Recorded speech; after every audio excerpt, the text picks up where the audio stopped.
Hi, Ree. Hi. You have a much admired and lusted over travel blog called In Bed With. How did that all come about? It all started from my career as a travel photographer. When I was sort of coming up with a creative concept and a creative outlet for my work, why can't I blog about hotels? Came up with the mysterious name In Bed With. It just kind of took off from there. Do you think that being Australian and sort of slightly geographically isolated, that sparked your love of travel from the outset? I think it did. Being in Australia, we're so far away from everything.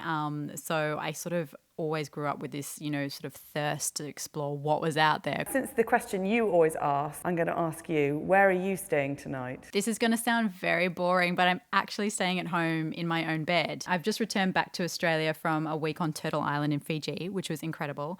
And I'm off to New York in a couple of weeks. But I have to say, I think there is nothing quite like your own bed. Do you have a favourite city break destination? I think my favourite city break destination as a solo traveller is New York. There's always something on. But also last month I just went to Lisbon and that really blew me away. The food and the architecture, I'm just dying to return.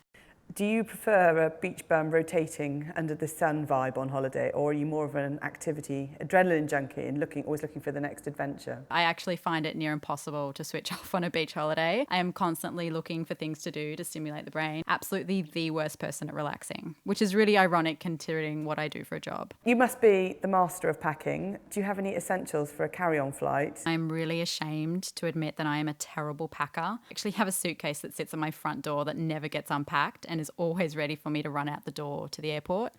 Don't worry, my clothes are clean. I use the hotel laundry service a lot. Do you have an itinerary before you go everywhere, or do you leave things to chance?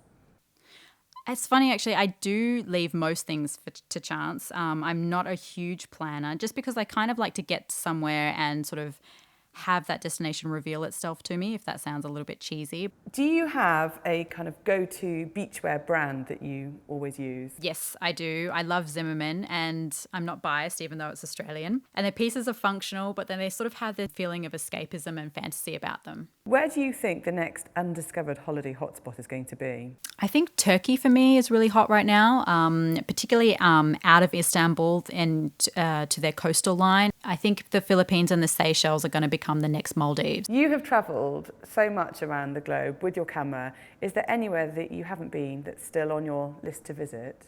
I think there are so many places, the list is literally never ending, but I'm actually ticking off a bucket list destination next month.